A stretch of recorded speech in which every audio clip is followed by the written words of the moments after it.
في قلب العاصمة الرباط، حيث ينبض الطموح المغربي، يشهد ملعب الأمير مولاي عبد الله تحولا هندسيا مذهلا يقترب به من أن يصبح واحدا من أرقى وأحدث الملاعب في إفريقيا والعالم.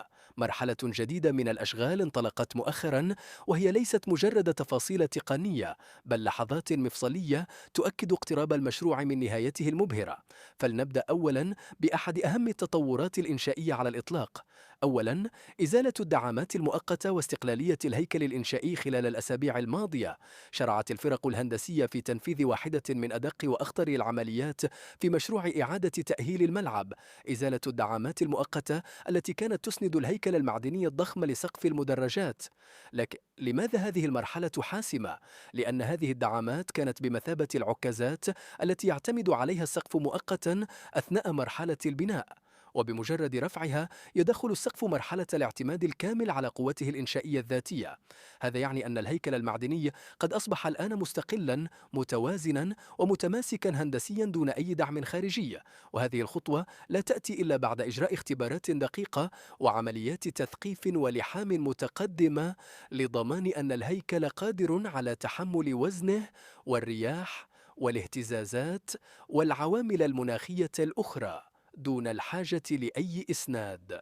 باختصار، نحن نتحدث عن لحظة انتصار هندسي، لحظة تثبت أن السقف بات جاهزا للانتقال نحو المراحل النهائية من الأشغال، وأبرزها التغليف النهائي للأسطح العلوية، تركيب ألواح عازلة للحرارة والماء، واستخدام مواد عالية الجودة لمقاومة الرياح، الأمطار وأشعة الشمس القوية.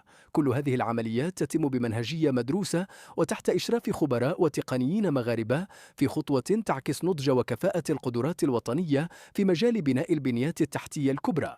ثانياً، تركيب اللوحات الإلكترونية LED Panels بالتوازي مع الأشغال الهيكلية. انطلقت عملية تركيب اللوحات الإلكترونية على واجهات مدرجات ملعب مولاي عبد الله في إطار التحديث الشامل الذي يشمل العناصر الجمالية والتقنية.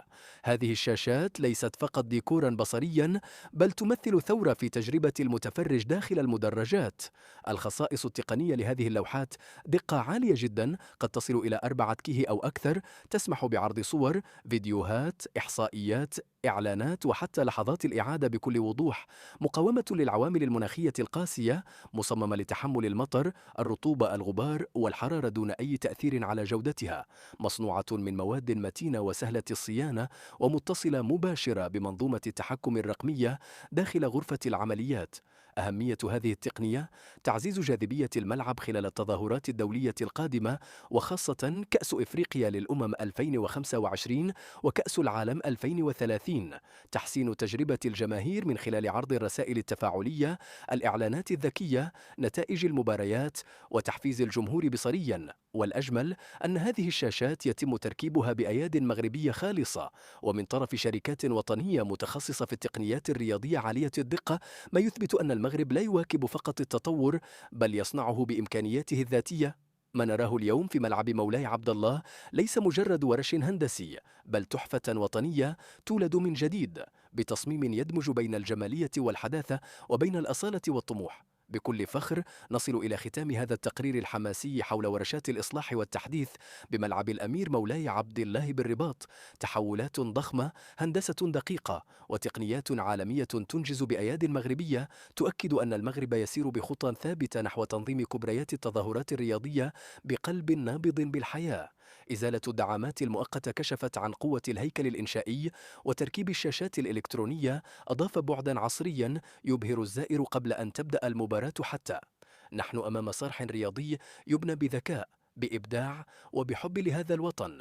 فانتظروا معنا اللحظة التي يفتح فيها هذا الوحش الإفريقي الجديد، ملعب يضاهي أعرق الملاعب العالمية ويليق بسمعة المغرب كقوة رياضية صاعدة في إفريقيا والعالم.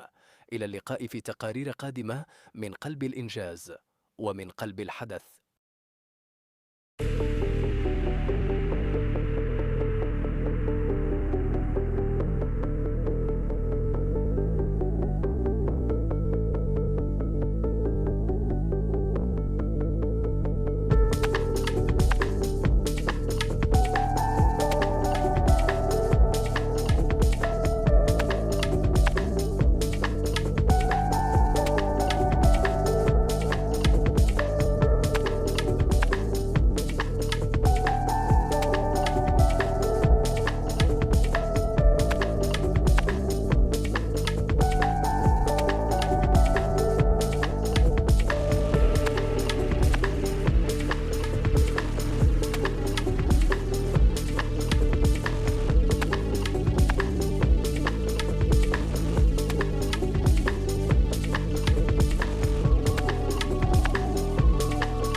مرحبا بكم، لا تنسوا الاشتراك في القناة وتفعيل الجرس ليصلكم كل جديد.